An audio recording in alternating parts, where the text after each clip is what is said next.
इस वक्त की बड़ी खबर, आज दोपहर 12 बजे बीजेपी संसदीय बोर्ड की बैठक होगी। इस बैठक में आपको बता दें, राष्ट्रपति उम्मीदवार के नाम पर चर्चा होगी। बीजेपी संसदीय बोर्ड की यह बैठक एनडीए सहयोगियों और विपक्षी पार्टियों से राय मशवरे के बाद हो रही है। इसीलिए संभव है कि इसमें राष्ट्रपति उम्मीदवार के नाम पर कोई आखिरी फैसला ले लिया जाए। कल शहरी विकास मंत्री वेंकैया नायडू ने कहा था कि पीएम मोदी 24 जून को विदेश दौरे पर जाने वाले हैं और उससे पहले ही एनडीए की तरफ से राष्ट्रपति उम्मीदवार के नाम का ऐलान कर दिया जाएगा। और उसी संदर्भ में दोपहर 12 बजे बीजेपी संसदीय बोर्ड की बैठक। एबीपी न्यूज संवाददाता प्रशांत हमारे साथ फोन लाइन पर जुड़ गए हैं। प्रशांत, ये बताइए कि जहां तक बीजेपी का सवाल है, एनडीए का सवाल है, राष्ट्रपति पद के उम्मीदवारों की रेस में कौन कौन से नाम चल रहे हैं? जी देखिए नेहा, जिन नामों पर पहले से चर्चा होती रही है उसमें द्रौपदी मुर्मू जो झारखंड में राज्यपाल हैं, उसके अलावा सुमित्रा महाजन लोकसभा की जो अध्यक्ष हैं, उसके अलावा लाल कृष्ण आडवाणी का भी नाम चर्चा में है, ऐसा कहा जाता है। उसके अलावा राजनीतिक गलियारों में जो गुजरात की पूर्व मुख्यमंत्री हैं आनंदीबेन पटेल, उनकी भी चर्चा कई लोग कर रहे हैं। तो 4-5 नाम पहले से चलते आ रहे हैं और उम्मीद यही है कि आज जब पार्लियामेंट्री बोर्ड की बैठक होगी उसमें किसी एक नाम पर कम से कम चर्चा, अंतिम चर्चा या फैसला भी हम कह सकते हैं हो जाएगा।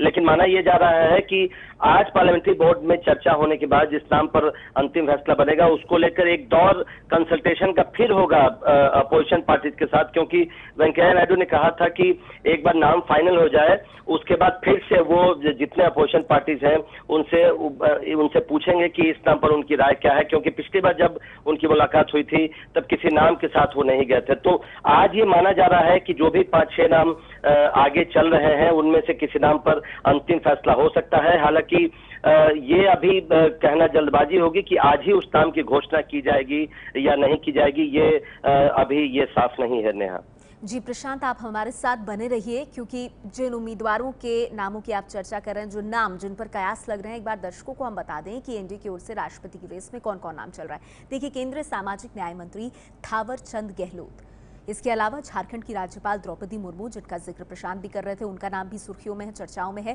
केंद्रीय शहरी विकास मंत्री वेंकैया नायडू भी एनडीए से राष्ट्रपति की रेस में है, कम से कम कयास यही है। आरएसएस प्रमुख मोहन भागवत का नाम भी उछला है इस रेस में।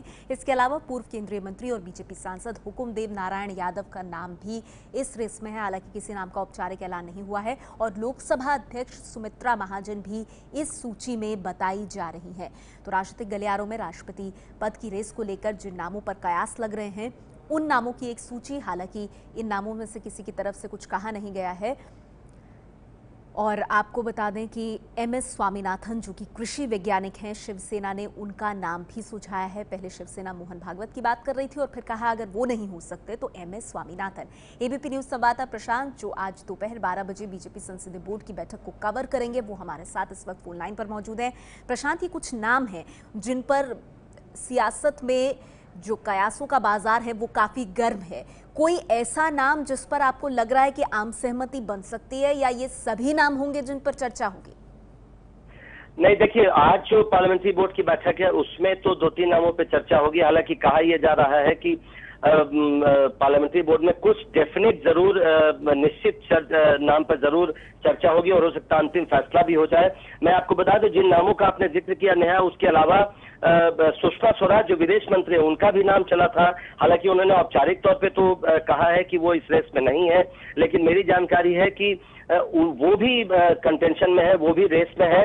और यहां तक कहा जा रहा है, कुछ पार्टियों से मैंने बात की थी, उनका कहना है कि अगर सुषमा स्वराज का नाम सामने आता है तो हो सकता है विपक्ष की ओर से की तरफ से कोई उम्मीदवार खड़ा ही नहीं किया जाए। तो कई नाम है, आपने बिल्कुल ठीक कहा, उसमें कुछ नामों पर या हो सकता है एक नाम पे ही आज पार्लियामेंट्री बोर्ड में अंतिम फैसला ले लिया जाए। लेकिन जैसा मैंने कहा, औपचारिक घोषणा आज होगी या नहीं इसका अभी देखना पड़ेगा, क्योंकि सूत्रों से जानकारी ऐसे मिली थी कि एक नाम तय करने के बाद पहले सरकार की तरफ से एक दौर फिर से विपक्षी पार्टियों से चर्चा की जाएगी और उसके बाद अंतिम उसका जो औपचारिक ऐलान है वो किया जाएगा। लेकिन चूंकि वेंकैया नायडू ने कल साफ कर दिया है कि 23 तक कोई न कोई नाम फाइनल होकर नॉमिनेशन भी हो जाएगा, क्योंकि 24 को प्रधानमंत्री विदेश रवाना हो जाएंगे, उसके बाद समय नहीं बचेगा, 28 जून तक आखिरी तारीख है नामांकन की, तो 23 तक किसी न किसी नाम के साथ नामांकन कर देगी एनडीए, ऐसा वेंकैया नायडू ने कल ही कहा था। तो अब लगता है कि आज की पार्लियामेंट्री बोर्ड की बैठक में एक नाम पर अंतिम फैसला हो जाएगा।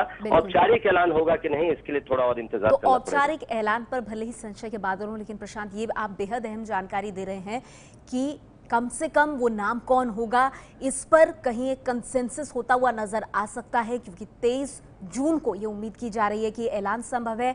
24 को प्रधानमंत्री नरेंद्र मोदी विदेश जा रहे हैं और 17 जुलाई को राष्ट्रपति चुनाव है।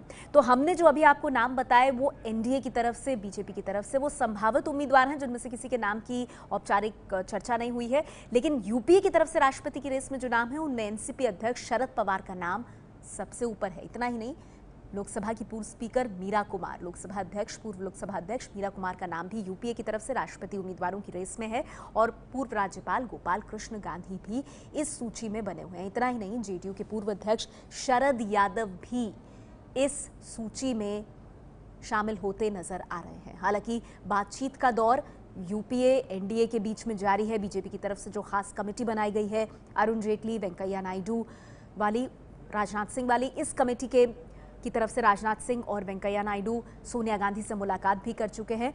तो इस तरह से ये तमाम नाम चर्चा में है। एक बार फिर से जरा एनडीए के जो उम्मीदवार हैं उन पर आप नजर डालिए। कोई भी उम्मीदवार औपचारिक तौर पर फाइनल नहीं हुआ है, सिर्फ कयास हैं, लेकिन जिन नामों ने जोर पकड़ रखा है उन नामों पर आइए नजर डालते हैं। केंद्रीय सामाजिक न्याय मंत्री थावर चंद गहलोत, इसके अलावा झारखंड की राज्यपाल द्रौपदी मुर्मू, वेंकैया नायडू केंद्रीय शहरी विकास मंत्री, ये भी एनडीए से राष्ट्रपति की रेस में शामिल। आरएसएस प्रमुख मोहन भागवत का नाम भी हाल फिलहाल काफी चर्चा में आया। पूर्व केंद्रीय मंत्री, बीजेपी सांसद हुकुमदेव नारायण यादव, साथ ही वर्तमान लोकसभा अध्यक्ष सुमित्रा महाजन, इनका नाम भी राष्ट्रपति की रेस में उम्मीदवारों के तौर पर लिया जा रहा है। हालांकि कौन होगा उम्मीदवार एनडीए बीजेपी की तरफ से, क्या विपक्ष और सरकार दोनों का कोई साझा कैंडिडेट हो सकता है, इसको लेकर अब भी संशय के बादल बने हुए हैं। आज दोपहर 12 बजे बीजेपी की संसदीय बोर्ड की बैठक होगी। नाम का ऐलान क्या हो जाएगा ये तो उतना संभव नहीं लग रहा, लेकिन कम से कम कंसेंसस जो है वो होता हुआ नजर जरूर आ रहा है। और ये देखिए, अब अगर हम वोटों के लिहाज से बात करें, लोकसभा और राज्यसभा की अगर बात की जाए, 771 सांसद हैं, कुल वोट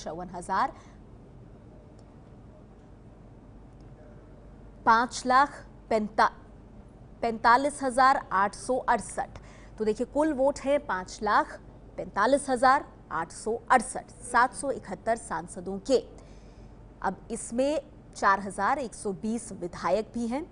आप अगर उनके वोट जोड़ लें तो ये आंकड़ा बढ़ के 10,93,654 पहुंच जाता है। बहुमत के लिए चाहिए आपको 5,46,828 वोट।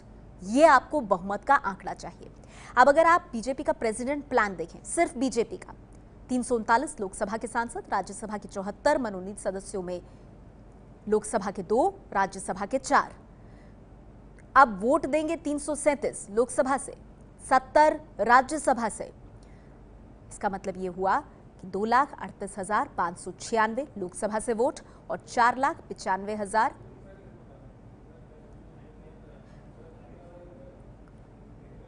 49,560, माफ कीजिएगा, 49,560 आपके राज्यसभा से बनेंगे और 2,38,596 आपके लोकसभा से बनेंगे बीजेपी के वोट।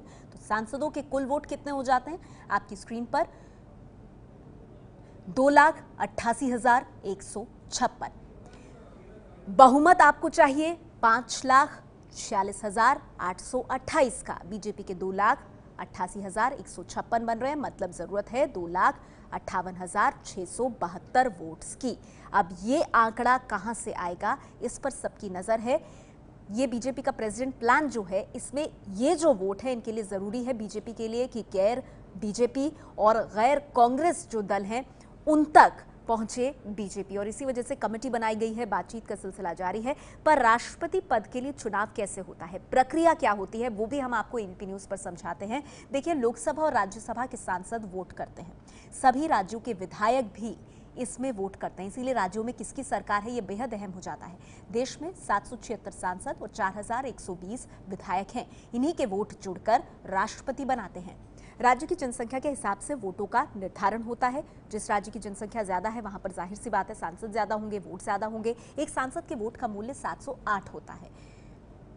राष्ट्रपति के लिए कुल वोटों का मूल्य 10,98,882 है। राष्ट्रपति बनने के लिए 5,49,442 वोट चाहिए। ये आंकड़ा है जिस पर अगर कोई पार्टी या कोई गठबंधन पहुंच जाता है तो उसकी सहमति का राष्ट्रपति बन जाता है। जैसे कि हमने आपको बताया 2 लाख से कुछ ज्यादा वोट हैं, जिससे बीजेपी का फिलहाल अपना कैंडिडेट थोड़ा पीछे चलेगा, लेकिन जाहिर सी बात है बाकी दलों से बातचीत करके बीजेपी और एनडीए की यही कोशिश कि एक कंसेंसस उम्मीदवार उतारा जा सके। आज दोपहर 12 बजे बीजेपी की संसदीय बोर्ड की बैठक, जिस पर एबीपी न्यूज की नजर बनी रहेगी। ये है एबीपी न्यूज, आपको रखे आगे।